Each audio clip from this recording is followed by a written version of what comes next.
بسم اللہ الرحمن الرحیم۔ ایک شخص صاحب نصاب ہے، یعنی اس پر قربانی واجب ہے۔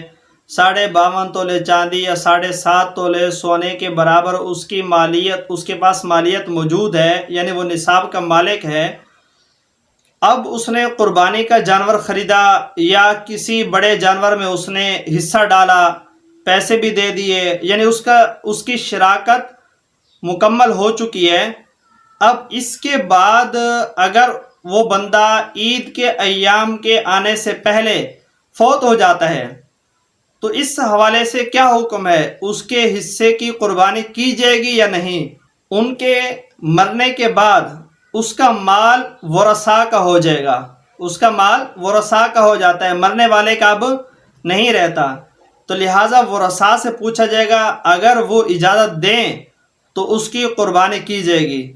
اگر ورثاء کی اجازت کے بغیر شرکاء نے اس کی قربانی کر دی تو اس کی تو کیا کسی شریک کی بھی قربانی نہیں ہوگی۔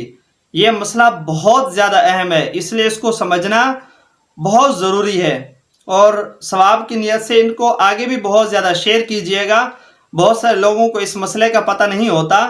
اگر قربانی واجب تھی، اس نے قربانی لی یا کسی بڑے جانور میں اس نے حصہ ڈالا، قربانی کے ایام آنے سے پہلے اس کا انتقال ہو گیا تو اس کے ورثاء سے پوچھا جائے گا۔ اگر وہ اجازت دیں تو اس کی قربانی کی جائے گی، اگر وہ اجازت نہ دیں، ان کی ورثاء کی اجازت کے بغیر اس کی قربانی کر دی گئی تو پھر اس کی تو کیا باقی شرکاء کی بھی قربانی نہیں ہوگی۔